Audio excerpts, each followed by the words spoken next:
Merci de l'invitation. Donc moi, je vais... donc beaucoup de choses ont été dites. Moi, je vais effectivement concentrer mon propos sur une partie particulière de personnes qui sont des personnes à haut risque génétique de la maladie. Cela veut donc dire qu'il s'agit de personnes qui appartiennent à des familles dans lesquelles il y a eu mise en évidence d'une mutation causale. Et je vous dirai quelques mots concernant les hypothèses, mais beaucoup de choses ont déjà été dites, concernant les thérapeutiques précoces pour ces personnes à haut risque. Le premier point sur lequel je veux insister, c'est que ce diagnostic est fait en France d'une manière, est possible, d'une manière assez organisée, mais j'insiste d'emblée sur le fait que nous avons beaucoup de résultats qui nous permettent de dire que c'est très inégal en France. En pratique, pour faire ce diagnostic de maladie d'Alzheimer au point de vue génétique, il suffit, en quelque sorte, que les personnes qui ont un arbre généalogique comme celui qui est présenté accèdent à ce diagnostic. Et dans ce cas, si effectivement il y a plus de 2 personnes, au partir de 2 personnes qui ont une maladie ayant débuté avant l'âge de 65 ans, avec un arbre comme celui-là, nous pouvons faire un diagnostic de certitude dans 85% des cas environ, actuellement. Cela veut donc dire que dans cet exemple, cet homme qui consulte, qui a débuté la maladie à 47 ans, nous rendons un diagnostic de certitude. Il a une mutation du gène préséniline 1. Dans ce cas, et ça va être mon propos, que dire, comment informer ces 2 filles âgées respectivement de 32 et 30 ans qui se demandent ce qu'il en est, ayant compris qu'à la génération du père, il y avait probablement cette maladie, et à la génération de la grand-mère également. La première information qu'il faut donner, qui est très importante, c'est celle de la pénétrance. La pénétrance, elle est complète, c'est-à-dire que d'avoir hérité de ce gène causal va obligatoirement déclencher la maladie. Et la deuxième question, c'est mais à quel âge? L'âge est clairement celui observé dans la famille. Vous avez sur cette diapositive les écarts d'âge dans un échantillon des familles françaises. Et vous voyez que pour certaines familles, l'âge va être autour de 60 ans, pour d'autres autour de 40, pour d'autres autour de 50. Mais cette information, vous pouvez donc la donner à ces personnes qui s'interrogent. L'âge à laquelle le parent est un âge sur lequel on peut se baser pour donner l'information.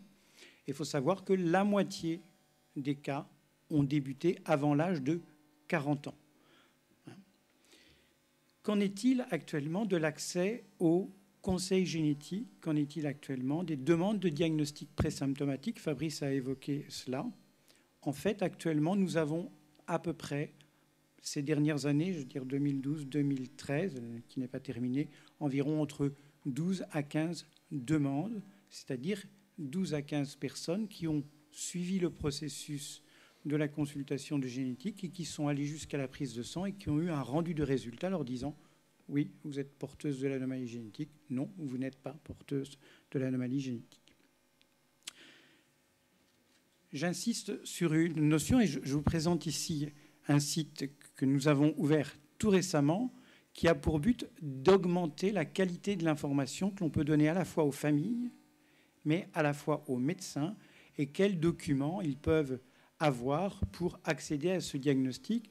Donc je pense que nous répondons en partie à la question, et donc bien sûr il y a une connexion avec le site que vous a présenté Philippe tout à l'heure.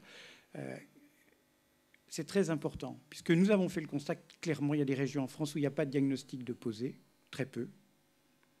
Donc on va pouvoir mesurer si effectivement en donnant ce plus grand accès, on aura plus de gens informés sur la réalité du diagnostic. Quelles sont les certitudes que nous avons sur cette phase préclinique de la maladie? J'emploie le mot maladie.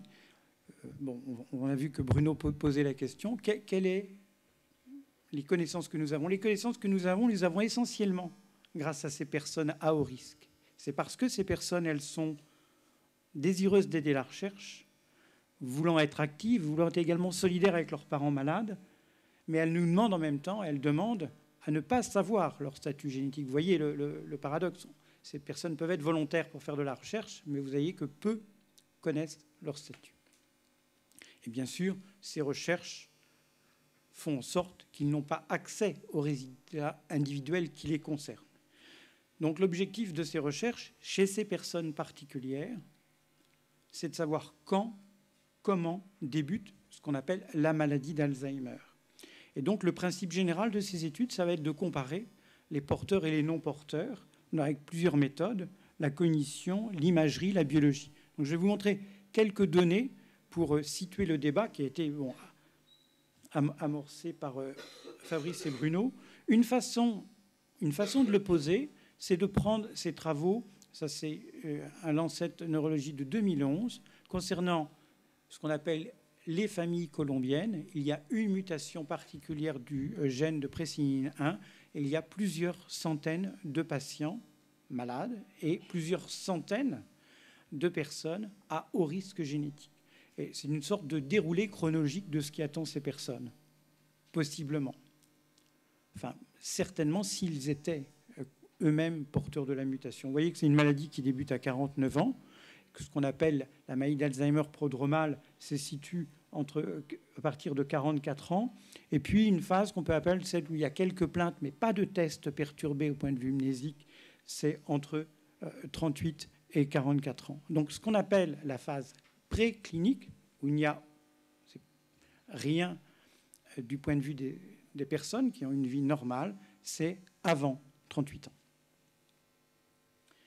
Alors, je sais que la diapositive est trop chargée, mais ce que je voulais souligner, c'est qu'il y a un numéro de Lancet 2012 où, en fait, les études concernant ces personnes particulières sont tout à fait démonstratives. Dans une première étude, ils se sont intéressés aux personnes entre l'âge de 18 et 26 ans.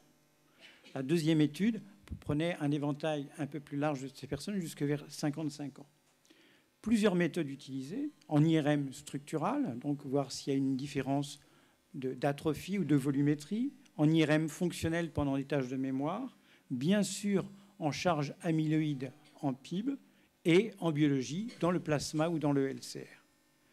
Les enseignements, c'est quand vous faites des comparaisons de groupes, même dans le groupe 18-26 ans, il y a des différences significatives entre ceux qui sont porteurs et ceux qui ne sont pas porteurs. Quand vous regardez l'imagerie amyloïde, le chiffre est assez clair. À partir de l'âge de 30 ans, ceux qui sont porteurs ont des lésions. Et le pattern des lésions est tout à fait celui d'une maladie d'Alzheimer que l'on va observer. Autrement dit, on a des arguments d'une cinétique de ce qui se passe dans le cerveau, et c'est de cela dont on va parler, qui a déjà été donc abordé. Ce travail sur cette diapositive est celui qui émane du groupe donc, de l'Université Washington à Saint-Louis, dirigé par Randy Batman, et qui montre que si l'on considère le point zéro, où est la flèche noire sur la diapositive, le point zéro, c'est l'âge moyen dans les familles. Donc sont mis à zéro les familles. Certaines, ça débute à 40 ans, d'autres, les signes débutent à 50 ans, d'autres à 55 ans. Elles sont alignées sur le zéro. Et donc, ce qui est important de voir, ce sont les années qui précèdent et ce qui se passe. Et là, c'est une étude extrêmement complète avec différents types de biomarqueurs biologiques, d'imagerie ou de cognition. Et je vais me concentrer sur deux que sont le peptide Abeta42 dans le LCR et l'imagerie amyloïde en imagerie PET au PIB. Et là, c'est du carbone 11.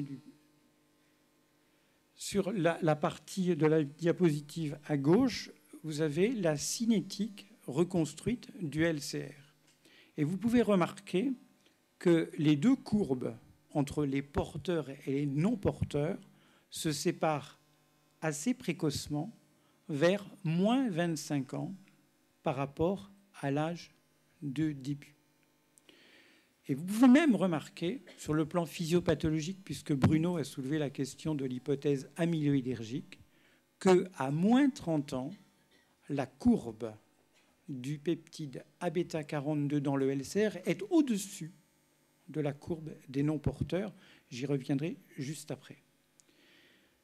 En ce qui concerne le biomarquage PIB, sur l'autre partie de la diapositive, c'est à partir également de moins 15 ans. C'est tout à fait intéressant de voir que des études indépendantes et qui concernent donc des mutations extrêmement différentes arrivent à une cinétique de début de ce que Bruno a appelé des lésions figurées de la maladie d'Alzheimer, moins 15 ans avant le début des symptômes.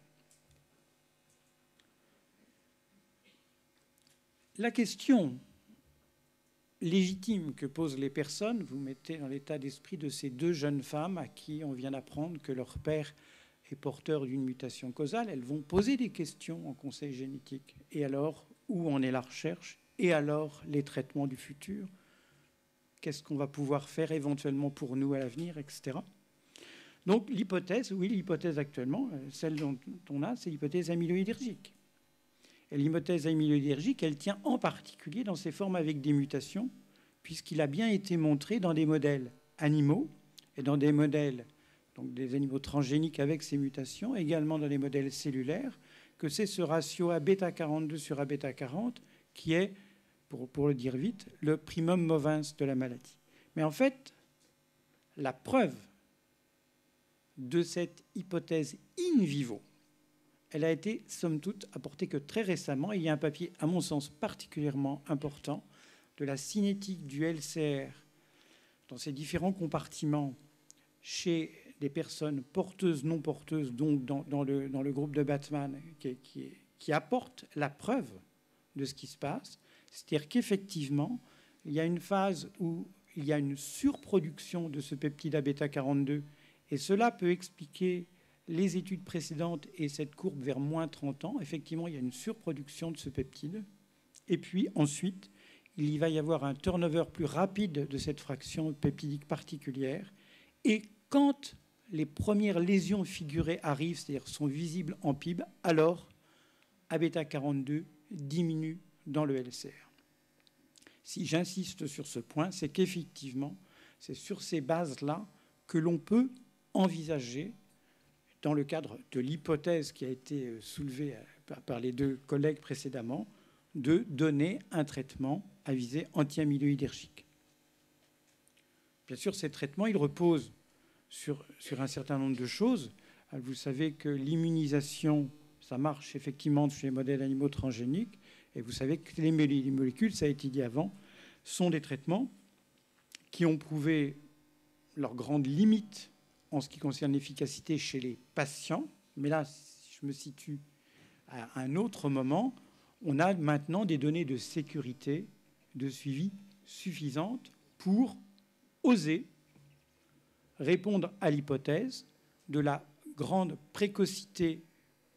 C'est une hypothèse, hein, vous l'avez, on a tous en tête, mais il faut le dire aux gens, c'est une hypothèse de travail, c'est-à-dire est-ce que si l'on donne ce type de traitement beaucoup plus tôt, on peut prétendre enrayer la maladie.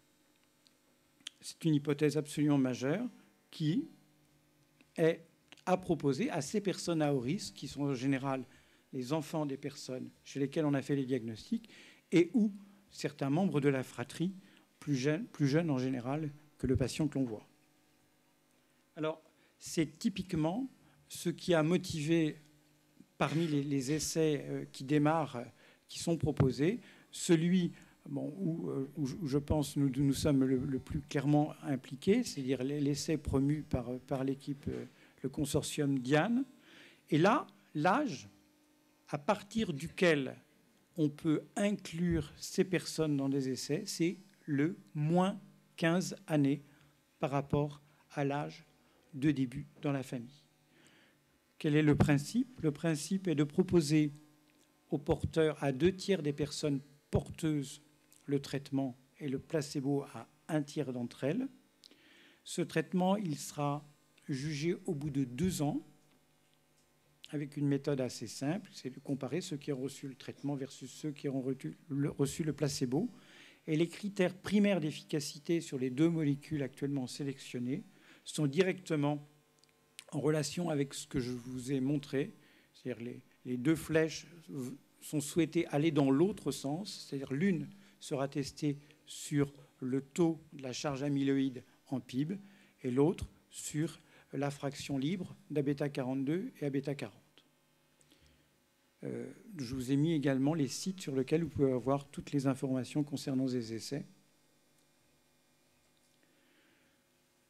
En règle, la question actuelle, elle est la suivante. C'est ma dernière diapositive. On doit donner des informations sur l'existence d'un diagnostic génétique. Nous sommes encore très loin du compte sur notre territoire.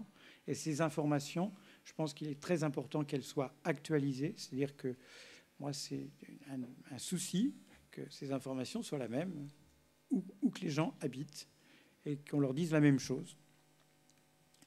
Ces gens, ils ont maintenant, à mon sens, une lumière un peu allumée, un espoir, puisqu'on peut leur proposer des essais thérapeutiques. J'espère qu'on va pouvoir finaliser ça en 2014 dans notre pays, en tout cas. Mais vous avez remarqué que le long des diapositives, j'ai toujours mis des guillemets entre porteurs et non porteurs. C'est pour bien souligner le fait que tout cela se fera et se fait alors que les gens n'ont pas connaissance de leur statut de porteur ou non porteur. Ceux qui voudront, bien sûr, en conseil génétique, auront bien sûr la possibilité de connaître leur statut et s'ils sont porteurs, ils seront inclus dans de tels essais. Mais dans la majorité des cas, la notion d'être porteur ou non porteur est une notion qui regarde les personnes et la plupart d'entre eux, actuellement, ne souhaitent pas le connaître, mais peuvent être inclus dans ces essais thérapeutiques. De tels protocoles ont des conséquences importantes, bien sûr, pour les personnes elles-mêmes, pour leurs familles, puisque je pense que la vision, la conception de l'avenir, la projection de l'avenir peut être sensiblement différente. Je pense que ça a aussi des répercussions importantes dans toutes les personnes qui sont impliquées dans le conseil génétique et dans le concept même de ce qu'on appelle une maladie, ce qui a déjà été évoqué. Je pense qu'on va en parler ensuite. Merci.